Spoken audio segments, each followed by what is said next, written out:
Hello to all my story lovers. Welcome back in Storytime channel. Today's story name is The Enchanted Vessel, written by Sudha Murty. Let's go to the story. While the Pandavas were in exile, numerous people visited them, from sages and kings to ordinary folk, all of whom were stunned and horrified at their plight.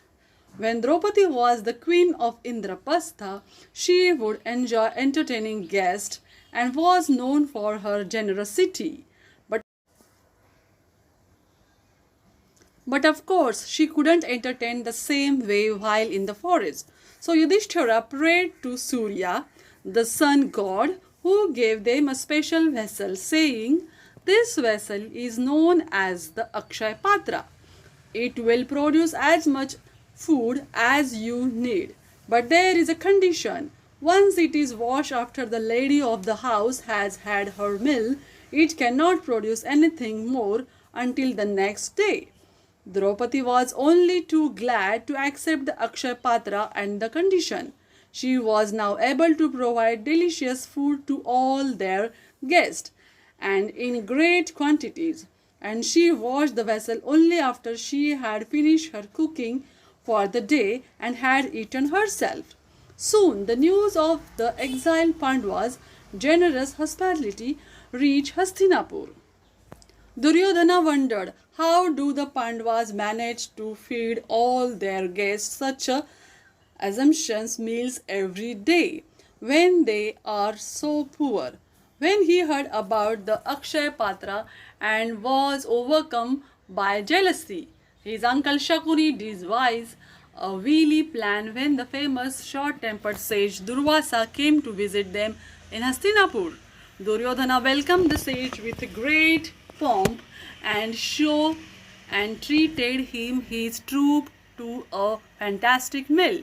Sage Durvasa said, "Duryodhana, I am very pleased with your hospitality. So ask me whatever your heart seeks. I have the power to give you anything you desire." Duryodhana replied politely, "O sage, I am incredibly fortunate to have you visit my palace. But I have only one desire. I wish for my cousin the Pandavas to also have a chance to welcome you as a guest. May I request you to go to the forest and experience their hospitality and bless them too. Since they don't have any cooks, they will probably be more comfortable if you arrive a little late for the midday meal, so they have more time to make all the arrangements." Shakuni and Duryodhana knew that the Pandavas would not be able to feed Durvasa's huge troop. They were certain that the news of the Pandavas feeding everyone who came to them was exaggerated. If the sage approached them after the Draupadi had eaten, she wouldn't be able to provide more food. This would offend Sage Durvasa, who would definitely curse them. The uncle-nephew duo was proud of their strategy. Sage Durvasa, however, was oblivious to this devious plan. He smiled and agreed and then left for the forest with his student. The troop reached the Pandavas' home late in the afternoon. As Duryodhana had advised, the sage entered their home and said, "Your cousin is very kind. He has sent me here to bless you." When the Pandavas saw the number of people accompanying the sage, they were alarmed. "I will take my students to the river for a bath first and come back for the meal," said Durvasa, and went away with his troop. As soon as the sage left, Yudhishthira went into the kitchen hoping the Draupadi hadn't washed the vessel, but to his horror, he found that she would already wash it and even finish eating her meal. He said, "Draupadi, Sage Durvasa has come to our home for lunch with a big group of followers. He has gone to take a bath, but he will be back soon. What should we do now? If we don't feed him, he will curse us.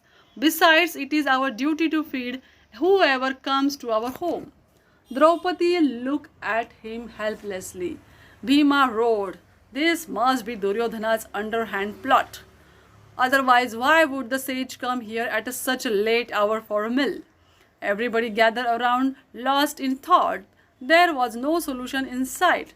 Draupadi then recalled how Krishna had always helped her out in a difficult situation. So she folded her hands and meditated. "Oh Lord Krishna, my dearest brother, please help me now. I need you." Suddenly the Pandavas heard the sound of the horses outside. Lord Krishna had already arrived at their doorstep. Draupadi smiled. "You are here, dear brother? I was just praying to you now." Krishna smiled back. "I was passing by when I heard your call. I am always here for you. Whenever anyone surrenders to me, calls me, I am there. Tell me now, dear sister, what is the problem?" Draupadi explained the situation to him. Krishna's smile grew deeper. "I will take care of this, but first feed me. I have traveled such a long distance and I am hungry." "Oh Krishna, you know how the Akshay Patra works," said Draupadi in despair. "I can't imagine coming to my sister's home and going hungry. Bring me the vessel." Draupadi did as she was told and brought him the empty vessel, except it wasn't really empty. There, at the bottom of the vessel, was a single grain of cooked rice. "Oh Draupadi, you are so naive," exclaimed Krishna. "Can't you see that the grain of rice, that is enough to satisfy my hunger?" Krishna ate the grain of the rice and immediately burped, as if he had had a full meal. "Now don't worry about sage Durvasa and his students," he said and left. Meanwhile, Durvasa and his students had finished their bath. As soon as they got out of the river, they all started burping. One of the disciples said, "Guruji, all our stomachs are full. We can't think of eating any more right now.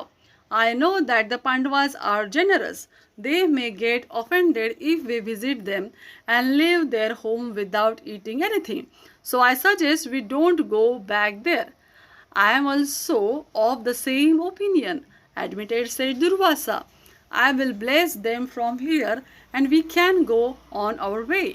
Thus Durvasa and his group never returned to the Pandavas' home, and Duryodhana's plan fell miserably. The day of the Pandavas received the Akshaya Patra from the sun god is still celebrated in our country as Akshaya Tritiya, which comes every year during the spring harvest in April or May. It is extremely auspicious day and people believe that whatever they buy that day will grow in value. Most people prefer to purchase gold on this day. Now this is the end of the story. Do you like it? Then comment it. Subscribe my channel. Bye bye.